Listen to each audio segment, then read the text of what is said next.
Okay, hopefully I catch the autofocus here. I do. Perfect. Hi there, my name's Brandon, and this is the Animehouse YouTube channel. I say Brandon because, well, this face is Brandon. I'm looking at Brandon over here. But that's not whose channel this is, so I'm here to explain, well, what Animehouse is and where it came from, and why it's here. Animehouse was originally just kind of a side project for myself at university while I was studying computer science. It wasn't meant to be anything big, it was just meant to be teaching me how to build websites. Obviously, that's not all it's done because I'm here, I have a Twitter account, I have a Tumblr account, I've even done TikTok, so I don't know whether I failed or I did a really good job with that blog website. I don't know. Depends on how you view it. But anyways, I'm here, I want to make YouTube videos. But why do I want to make YouTube videos? Well, because with Twitter, you don't have much space to talk about stuff. You can get kind of like broad strokes down and you can share them, and that's about it. On Tumblr, you can get into a lot more detail, a lot more nitty-gritty, but you're stuck with the written format. You can only get so much across in written word. So then I tried TikTok, and TikTok was good. It's all right.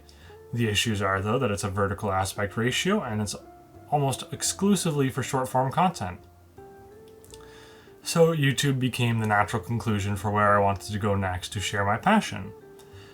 And I have a lot of that, so much so that it's making it hard to film this video because I keep stumbling over my words because I have 30,000 different things I want to say and add.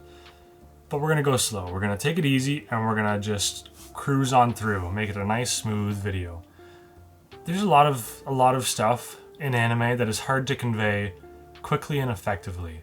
If I want to talk about composition, if I want to talk about like the lighting that's gone into this video, if I want to talk about the colors or anything like that that's created from that lighting, that's all composition. It's a totally different world when you consider it in the anime context. They actually call it photographic direction.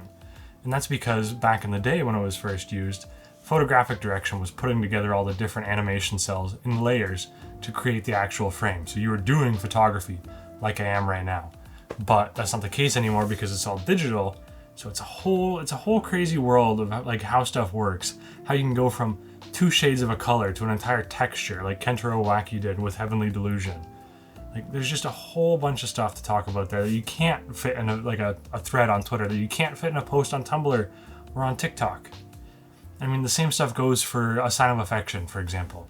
I've been itching to talk about that one because I think it's so awesome how they're encouraging people with just the first episode to go out and learn sign language.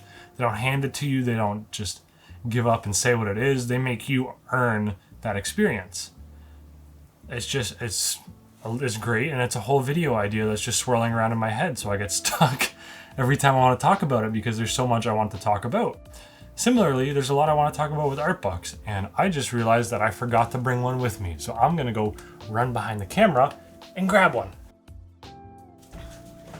Alright, here we go. I got one. It's the most recent one I've gotten off of Surugaya and their free shipping campaigns that rob me blind every week, but it is Hiroyuki Imaishi's storyboard collection. It's basically 3 studios. There's B-Train at the beginning, and then there's Gainax. And you can actually tell he's been there long enough that the logo's changed, because there's 2 different logos in here. There's also Production IG, and there's a few sequences from A1 anime series that Imaishi's been on. And it's really cool, and there's just a world of stuff to talk about in here, about how he chooses to build his boards, how he approaches the drawings. Like, it's just... I get lost in it, and I can't even... There's just too much to say. There's too much to say, and I get stuck here. It's like with the K-On! Movie storyboard collection that I have. I absolutely love seeing the actual... What would you call it? Research, I guess? Not maybe. But anyways, the point is that there's real-life images in the storyboards to show scenes, like to show where they've gone and where they're going to be in the anime. And I love seeing stuff like that. I love seeing how directors and storyboarders interact with their anime and how they view it themselves at such an early stage in the production. And there's just so much to share in that regard. And I mean, when there's like 400 and some odd pages in this, it's kind of hard to summarize that in like a Twitter thread or a Tumblr post again, like I said.